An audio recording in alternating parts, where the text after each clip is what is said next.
묵상했던 출애굽기 말씀을 잠깐 쉬고 지난주와 이번 주에는 저희가 생명의 삶 본문을 따라서 시편 말씀을 함께 묵상했습니다. 그래서 오늘과 또 다음 주 두 주 동안은 우리가 시편 말씀을 통해서 함께 은혜를 나눴으면 좋겠는데요. 시편이다 보니까 저도 시 한 편을 여러분들께 소개해드리고 싶습니다. 어디선가 봤는데 한국 사람이 가장 좋아하는 그 외국 시 중에 한 편이 이 시라고 하더라고요. 로버트 프로스트라고 하는 분이 쓴 가지 않은 길이라고 하는 시입니다. The Road Not Taken이라고 하는 시입니다. 그 중에 일부를 읽어보겠습니다. 노랗게 물든 숲속에 두 갈래 길이 있었지요. 한 번에 두 길을 다 갈 수 없어 안타까운 마음으로 나는 한쪽 길을 끝까지 바라보았습니다.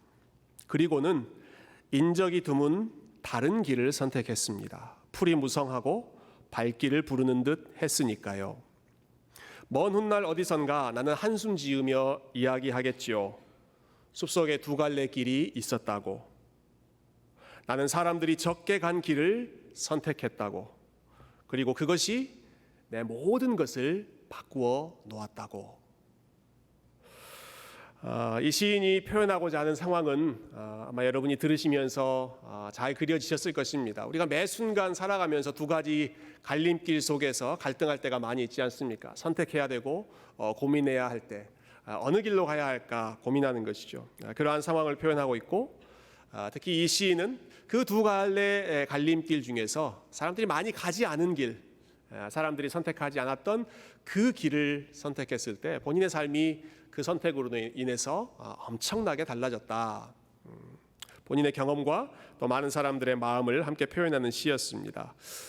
저는 이 시를 읽으면서 그리고 오늘 이 시편 1편의 상황과 많은 부분에서 비슷하다고 생각했습니다. 우리가 읽은 이 시편 1편도 두 가지의 길을 제시합니다. 두 가지의 길입니다. 의인의 길 그리고 악인들이 가는 길, 이렇게 두 가지 있습니다. 여러분, 성경이 우리에게 보여주고 있는 세상은 제3의 길이 없습니다.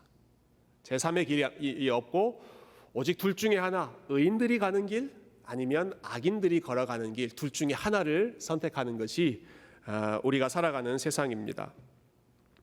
1절을 한번 보실까요? 자, 1절 우리 같이 한번 읽어보십시다. 1절 시작. 복 있는 사람은 악인들의 꾀를 따르지 아니하며 죄인들의 길에 서지 아니하며 오만한 자들의 자리에 앉지 아니하고. 한쪽에는 악인들이 가는 길이 있죠. 그리고 다른 쪽에는 복 있는 사람이 서 있고 그 사람이 걸어가는 길이 있습니다. 근데 이 중에 두 번째 길, 복 있는 사람이 걸어가는 길은 아까 서두에 인용한 그 로버트 프로스트의 제목을 빌어본다면 많은 사람들이 가지 않는 길입니다. 덜 선택하는 길이 이 복 있는 사람이 걸어가는 길이었습니다. 무엇을 보면 알 수 있는가? 이 시편이다 보니까 단순히 내용만 전달하는 것이 아니라 여러 가지 문학적인 기법을 통해서 그 의미를 전달하고 있는데요. 여러분 1절에 보시면 여기서 복 있는 사람은 단수로 나옵니다. 단수, 한 사람입니다. 복 있는 사람은 한 사람입니다. 근데 이 사람 주변에 여러 사람들이 있죠. 악인의 그룹이 있고요. 그리고 죄인이 있고요.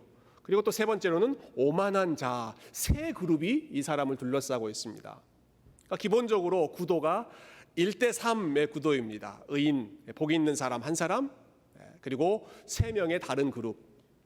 그런데 각각의 그룹을 표현하기를 각각 복수형으로 표현하고 있습니다.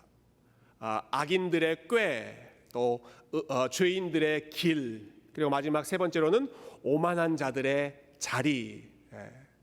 그러니까 미니멈 각각의 두 사람만 있다고 해도 1대6, 복이 있는 사람 한 사람에 여러 사람들이 다양한 곳에서 이 사람을 유혹하고 이 사람을 흔들려고 하는 그러한 상황이 이 시편 1편이 그려지고 있는 배경입니다. 시편 1편만 그런 것이 아니라 우리가 지난주에 읽었던 모든 시편이 다 그렇고요. 앞으로 읽게 될 많은 시편들이 그렇습니다. 시편 2편은 하나님과 그리고 하나님께서 기름 부으신 자를 대적하는 그 사람들의 그 꿍꿍이가 그려지고 있는데 그 사람들이 열방이 함께 모여서 세상의 군왕들이, 세상의 고관들이 함께 모여서 하나님을 대적하고 있다. 그렇게 말하고 있습니다.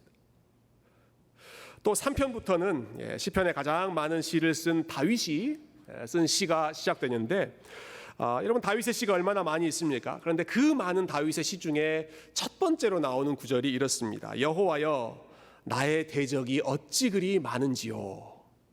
참 흥미롭지 않습니까? 여호와여 나의 대적, 나를 넘어뜨리려고 하는 사람이 어찌 그렇게 내 주변에 많은지요. 심지어는 그 중에 내 아들도 있습니다. 여러분 그게 시편 3편을 썼던 상황이죠. 다윗이 자기 아들 압살롬에게까지 쫓겨다니면서 썼던 시가 시편 3편. 내 주변에 어찌 이렇게 대적이 많습니까? 악인들이 많습니까? 4편도 5편도 역시 마찬가지입니다. 의인의 주변에는 악인들로 가득했습니다. 의인은 소수이고 악인들이 다수로 그 의인을 위협하고 있는 상황이 이 시편 1편이 펼쳐지고 있는 배경이죠. 저 같은 경우는 목사이기 때문에 거의 매일 저는 믿는 사람들로 둘러싸여 있습니다. 주일은 지금 여러분과 함께 예배 드리고 있고요. 1부, 2부, 3부 벌써 3번 의인들로 둘러싸여서 저는 예배 드리고 있습니다.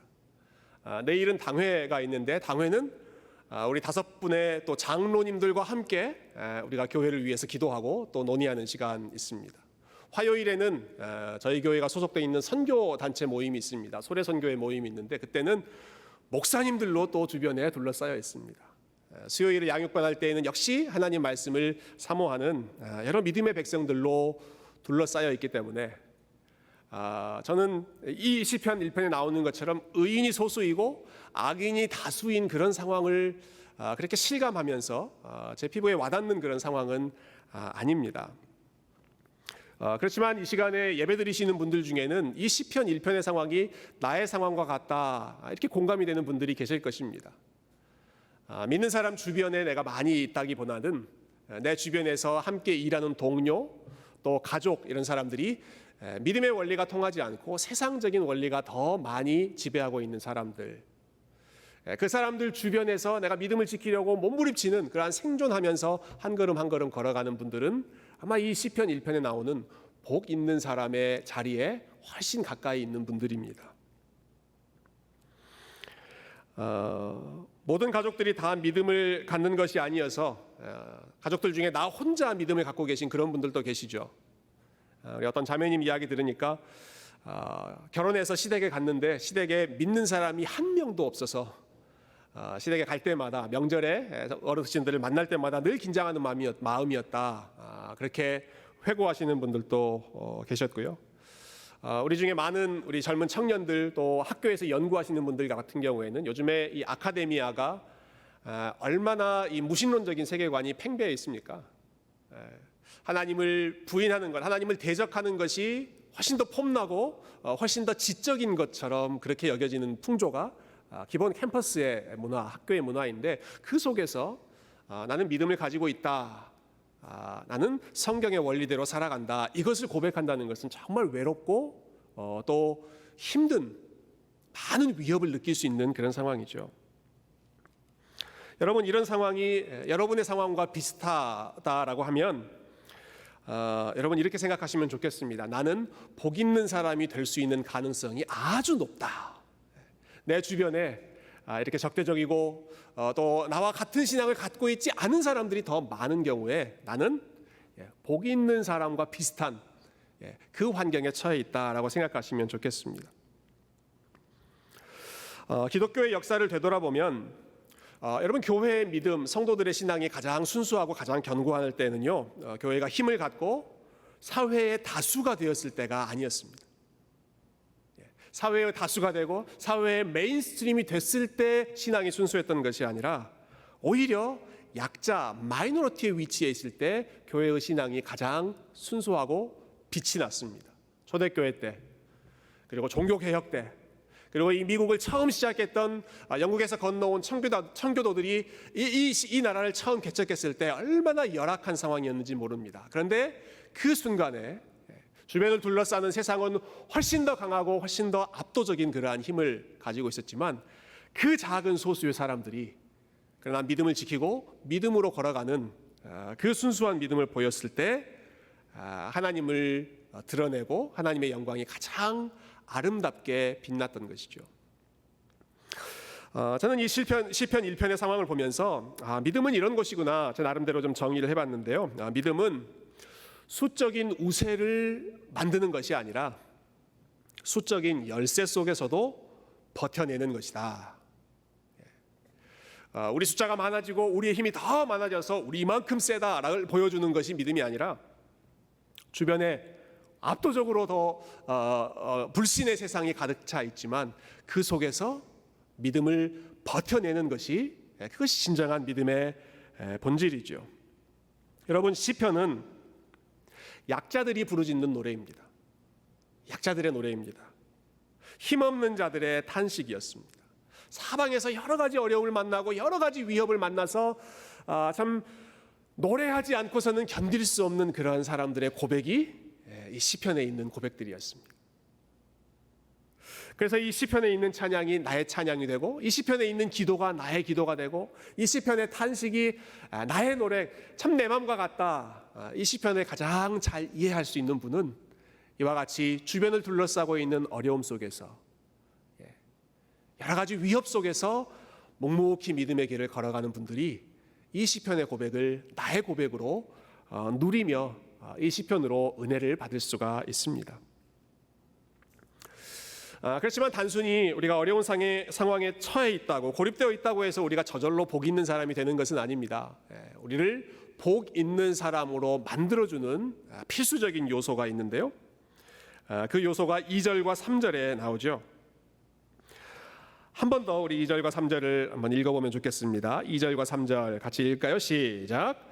오직 여호와의 율법을 즐거워하여 그의 율법을 주야로 묵상하는도다. 그는 시냇가에 심은 나무가 철을 따라 열매를 맺으며 그 잎사귀가 마르지 아니함 같으니 그가 하는 모든 일이 다 형통하리로다. 여러분, 복 있는 사람의 특징이 무엇이죠? 복 있는 사람은 여호와의 율법을 즐거워한다라고 했습니다. 여기 율법은 여러 가지 규칙을 모아놓은 혹은 문자로 기록되어 있는 책, 그냥 성경책 정도를 말하는 것이 아니라 율법은 하나님의 마음이고 하나님의 생각이고 하나님 자신이 표현된 것이 율법이기 때문에 율법을 즐거워한다라는 말은 내가 하나님을 즐거워한다라는 뜻이고요. 내가 주야로 율법을 묵상한다라는 것은 내가 하나님에 대한 생각으로 그리고 하나님이 주신 생각으로 나의 마음과 생각을 가득 채우려고 애쓰고 있다라는 말입니다. 아침 저녁으로 계속해서 하나님이 어떤 분이실까, 하나님이 무엇을 원하실까를 고민하며 살아가고 있는 마음이 내가 주야로 율법을 묵상하고 있습니다. 그리고 그 사람을 가리켜서 복 있는 사람이라고 부르고 있죠. 주변의 사방으로부터 악인들의 목소리도 들리고 죄인들의 유혹도 보이고 또 오만한 자들이 앉아서 떵떵거리는 그러한 모습도 눈에 들어오는데 거기에 영향받지 않고 나의 생각이, 나의 마음이 여호와의 율법을 즐거워하고 그리고 하나님을 묵상하는 것으로 내 마음을 더 가득 채우는 사람이 복이 있는 사람이다.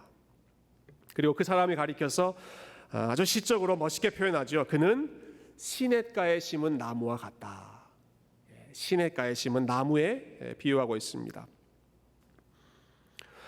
물이 풍성한 시냇가, 거기에 뿌리를 아주 든든히 내리고 있기 때문에 철 따라 열매를 맺고 어떠한 시절에든지 상관없이 그 잎이 푸르게 유지되고 있는 그 시냇가에 심은 나무가 이 시편 1편 또 시편에서 보여주고 있는 복 있는 사람의 모습이죠.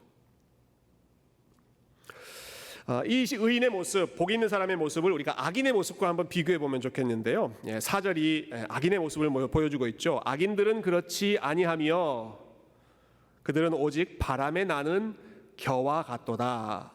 바람에 나는 겨, 바람에 흔들리는 겨와 같은 것이 악인들의 삶입니다. 저는 2주에 한 번씩 저희 집 앞 잔디를 깎는데요. 잔디를 깎을 때 제일 마지막으로 하는 일이 있습니다. 잔디를 깎아 보신 분들은 아실 텐데요. 다 깎고 나서 이 부스러기들 있잖아요. 잔디 깎고 그다음에 엣징까지 다 한 다음에 남아 있는 그 부스러기들을 이제 모아서 깨끗하게 버리는 것. 그렇게 해야 지저분해지지 않고 깨끗하게 잔디 깎는 작업을 마칠 수가 있는데요. 그때 우리가 사용하는 도구가 있죠. 윈드 블로어, 블로어로 이리저리 이렇게 바람을 내면서 이 잔디 깎은 자리를 정리합니다. 그때 이 잔디밭에서 분리되어 나온, 깎여 나온 그 풀 부스러기들은 윈도우 블로어를 이렇게 펼치면 이쪽으로 불면 그쪽으로 바람 따라서 막 흩날리고요. 또 반대쪽으로 흘리면 반대쪽에서 또 흩날리면서 한 곳으로 그렇게 이리저리 움직이면서 그 잔디 부스러기들을 모으죠. 중심을 지키지 못하고 바람이 불어오는 대로 이리저리 흩날리고 이동하고 흔들리는, 그러다가 어느 순간에 순식간에 사라져버리는, 다 모아서 버림받는 그 자리가 이 악인들의 자리, 그리고 바람에 나는 겨와 같은 모습입니다. 시냇가에 심은 나무는 그렇지 않습니다. 여러분, 시냇가에 심은 나무 그 자리에도 바람이 똑같이 불어닥칩니다. 나무가 있는 곳이라고 바람이 안 부는 것이 아니라 나무가 있는 곳에도 똑같이 바람이 불어닥칩니다. 그래서 가지가 흔들리기도 하고 이파리가 흔들리기도 하죠. 그렇지만 그럼에도 불구하고, 바람이 불어옴에도 불구하고 나무는 쉽게 쓰러지지 않습니다. 건강한 나무는 쉽게 뽑히지 않습니다. 뿌리를 그 밑바닥에 깊이 내리고 있기 때문에 흔들리지 않고 오히려 잘 버틸 수 있는 힘이 나무에게는 있죠. 건조한 계절, 비가 오지 않을 때도 마찬가지입니다. 시냇가에 심은 나무는 쉽게 시들지 않습니다. 시절을 쫓아 열매를 맺고 그 잎이 마르지 않는다. 여름도 있고 겨울도 있고 건조한 계절들이 있지만 이 나무는 시절을 따라 열매를 맺을 수가 있다. 왜 그런가? 뿌리를 깊이 내리고 있기 때문입니다. 뿌리를 깊이 내리고 있는 것이 이렇게 큰 차이를 야기하는 것이죠. 거센 바람이 불어와도 뽑히지 않고, 메마른 가뭄에 처한다고 하더라도 쉽게 시들지 않고 푸르름을 유지할 수 있는 바로 그 시냇가의 나무, 그것을 가리켜서 복 있는 사람, 여호와의 율법에 깊이 뿌리를 내리는 사람, 하나님의 은혜, 하나님의 사랑 위에 깊이 뿌리를 내리는 사람이라고 시인은 노래하고 있습니다. 시편 1편이 말하고 있는 복은요, 이 시냇가에 심겨진 나무처럼 외부의 조건에 그 행복이 좌우되는 것이 아니라 내면의 뿌리, 그리고 마음의 뿌리를 통해서 그 행복을 유지하는 삶이 진정으로 행복한 삶입니다. 우리가 살면서 여러 가지 상황에 맞닥뜨리고 또 많은 사람들을 보지만 똑같은 상황에 있으면서도 반응이 정반대로 나오는 그러한 경우들을 여러분 많이 보셨을 것입니다. 말씀을 묵상하면서 제가 이전에 있었던 교회 우리 성도님들이 좀 생각났는데요. 전에 있던 교회에 우울증 때문에 아주 심각하게 고민하시는, 힘들어하시는 집사님이 한 분 계셨습니다. 이분이 우울증이 오랫동안 그 마음의 병이 좀 깊으셨어요. 그래서 병원도 다니고 참 우울증 약도 많이 먹었지만 그렇게 좋은 효과를 거두지는 못했습니다. 근데 이분의 삶의 이야기를 들어보면 나라도 우울증에 걸리겠다라는 마음이 들 정도로 정말 힘든 그러한 시간들을 이분이 보내셨습니다. 느지막하게 이민을 왔는데 가족 하나 없는 곳에서 이민 생활을 하면서 남편과의 관계가 좋지 않고, 또 비즈니스에 올인하면서 자녀들과도 시간을 많이 보내지 못해서 자녀들과도 좀 원만하지 못한 관계가 되고, 그렇다고 경제적으로 여유롭게 부를 많이 얻은 것도 아니고, 본인 자신도 몸이 약해져서 캔서 진단을 받고 항암 치료를 받고, 그래서 여러 가지 상황 속에서 마음의 병까지 얻으신 분이 이 우울증 때문에 힘들어하셨던 집사님이셨습니다. 참 간단하게 말만 들어도 여러분 마음이 무거워지지 않습니까? 이런 상황, 가족들로부터도 또 사회에서부터도 여러 가지 문제로 시달리고 있는 상황, 참 우울증에 걸리고도 남을 만한 그러한 삶이죠. 그런데 참 희한한 것은 저희 교회, 같은 교회에 비슷한 상황에 또 비슷한 연배에 있는 분이 계셨는데요. 이분이 보여주시는 모습은 정반대였습니다. 제 생각에 이분의 삶은 더하면 더했지 덜하지 않는, 물론 사람들의 그 삶을 우리가 객관적으로 누가 더 힘들다, 누가 더 편하다 그렇게 말할 수 없겠지만 참 어려운 시간 똑같이 경험하신 분인데 오히려 그분의 삶 속에서는 여유가 있었습니다. 이분은 둘째 아이를 낳은 지 얼마 안 돼서 남편이 갑작스럽게 돌아가셨습니다. 그래서 싱글맘으로 세탁소를 오랫동안 운영하면서 두 자녀를 또 어렵게 그러나 성실하게 그 자녀들을 키우셨습니다. 안타깝게도 자녀들이 어렸을 때부터 몸이 많이 아팠어요. 그래서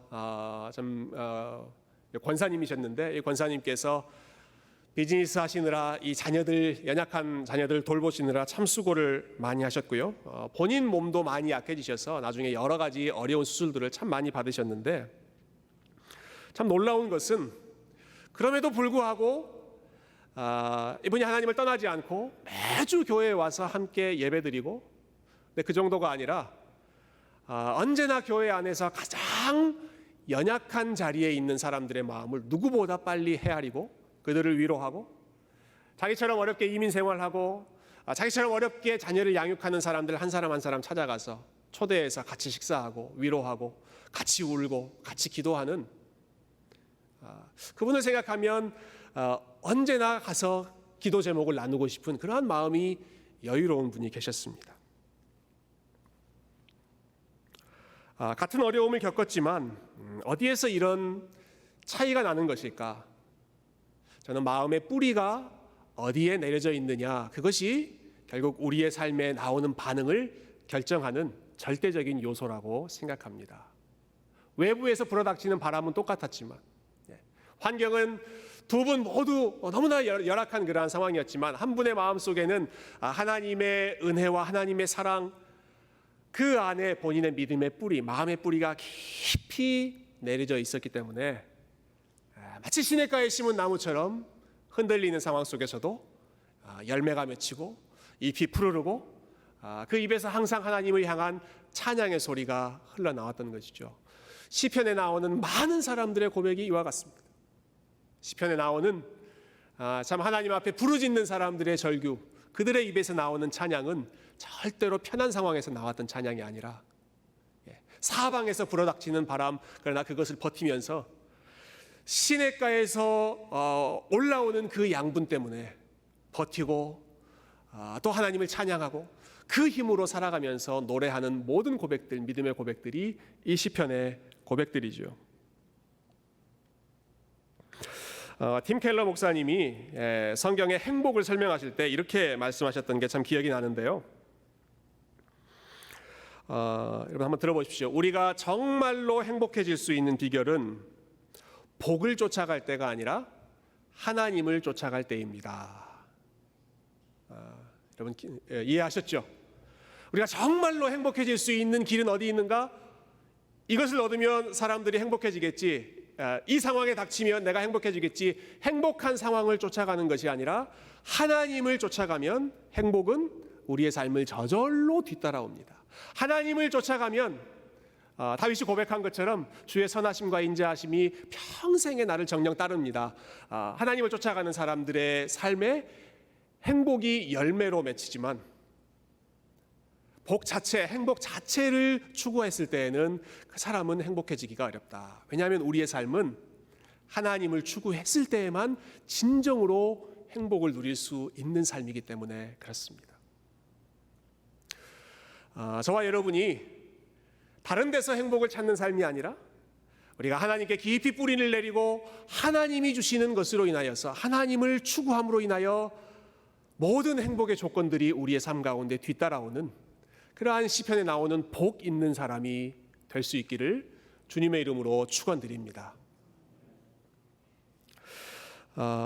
그런데 정말 이렇게 행복하게 사셨던 분이 계시죠. 우리가 잘 아는 예수 그리스도의 삶이 오늘 시편에 나오는 이 복 있는 사람의 대표적인 경우입니다. 여러분 예수님의 삶을 한번 생각해 보시면 좋겠어요. 예수님 주변에 얼마나 어려운 일들이 많이 있었습니까? 얼마나 악한 사람들이 많이 있었습니까?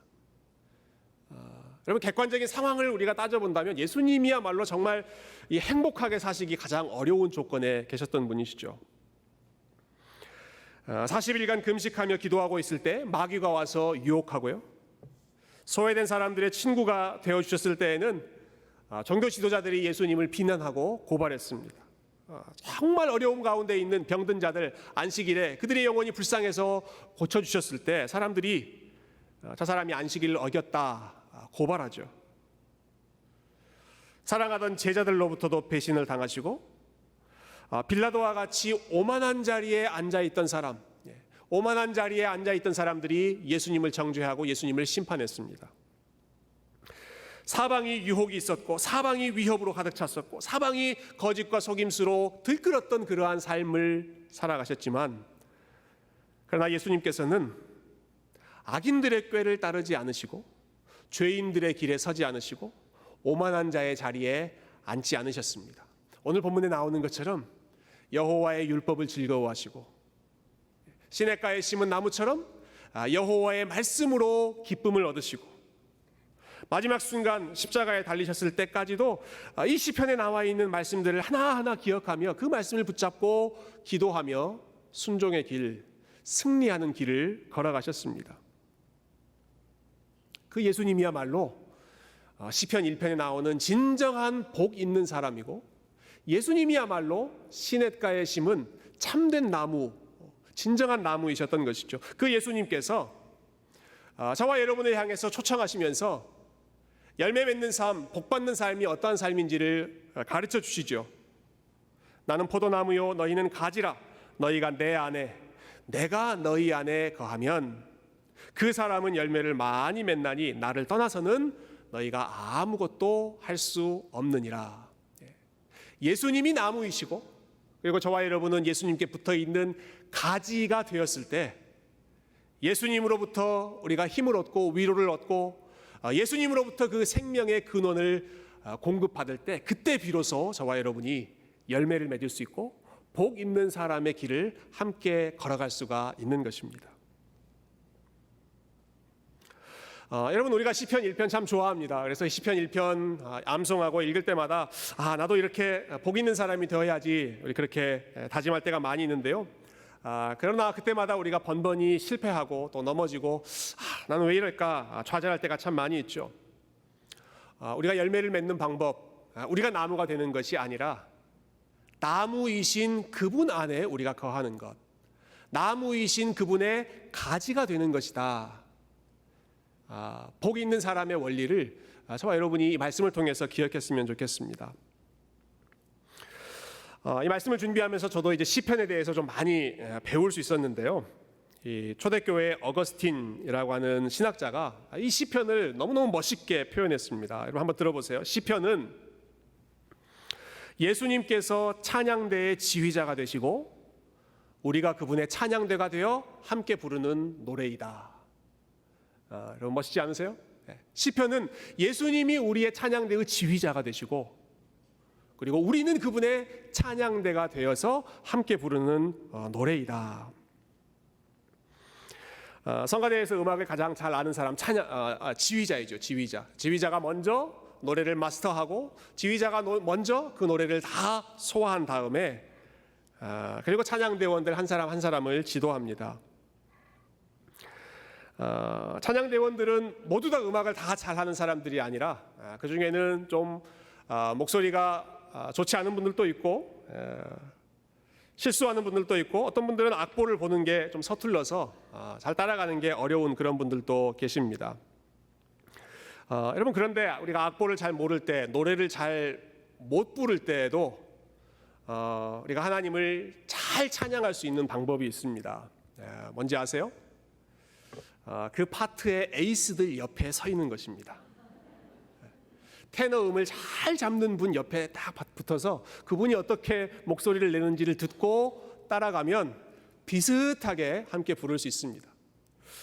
소리가 너무 잘 안 나는 고음, 소프라노 같은 분들 그러시잖아요. 고음에는 립싱크만 하셔도 좋습니다.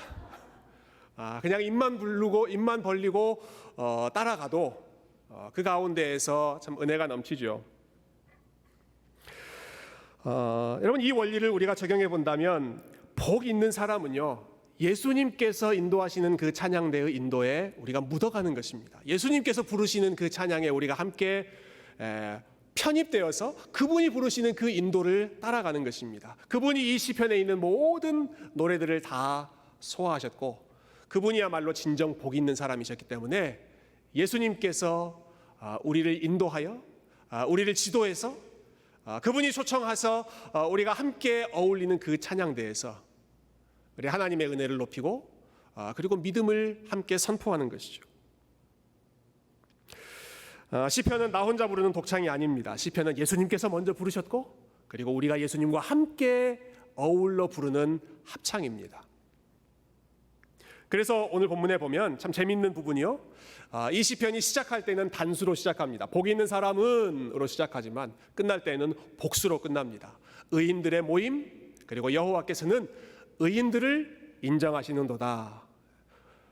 혼자 부르는 노래로 시작하지만 그 안에 예수님께서 저와 여러분을 포함하셔서 의인들의 모임 가운데 들어오게 하심으로써 우리가 함께 예수님과 함께 이 길을 걸어가고 악인들로 둘러싸여 있는 그 위태로운 길을 걸어갈 때에도 선한 목자 되신 주님의 손을 붙잡고 그분과 함께 찬송하며 이 믿음의 노래를 함께 부르며 행진하며 가는 것이죠. 오늘 말씀을 정리해 보십시다. 저와 여러분이 정말로 행복하게 살 수 있는 길은 여러분, 우리의 행복은 외부의 상황이나 외부의 환경에 있지 않다는 사실을 꼭 기억하시기 바랍니다. 남들이 행복하다고 생각하는 거 그거 우리가 얻는다고 해서 완전히 행복해지지 않습니다. 행복을 추구한다고 해서 우리가 행복해지지 않습니다. 하나님을 추구할 때 우리의 마음의 뿌리가 하나님께 든든히 내려 있을 때 여러분, 그때 진정으로 행복한 사람이 된다는 원리를 여러분 기억하시기를 축원합니다. 우리 주님과 함께 이 시편의 노래를 부르시는 저와 여러분의 삶이 되었으면 좋겠습니다. 진정한 복된 자이셨고 진정한 시냇가에 심은 나무이셨던, 주변에서 불어닥치는 모든 바람과 유혹을 뚫고 이 시편 1편을 노래하며 의인의 길을 걸어가셨던 그 예수님을 생각하고 그 예수님 안에서 저와 여러분이 복 있는 사람이라는 사실을, 그분 때문에 저와 여러분이 이미 복 있는 사람이 되었다는 사실을 여러분 믿음으로 선포하시고 그 예수님을 높이시고 어려울 때마다 그 예수님을 묵상하시고 그 길을 이미 다 걸어가셨던 그 예수님이 주시는 지혜와 힘으로, 그분이 공급해 주시는 사랑으로 우리 주님과 함께 힘써 이 시편의 노래를 부르며 하나님께 영광 돌리시는 우리 새교회 모든 복된 성도님들이 다 되시기를 주님의 이름으로 축원드립니다. 함께 기도하겠습니다.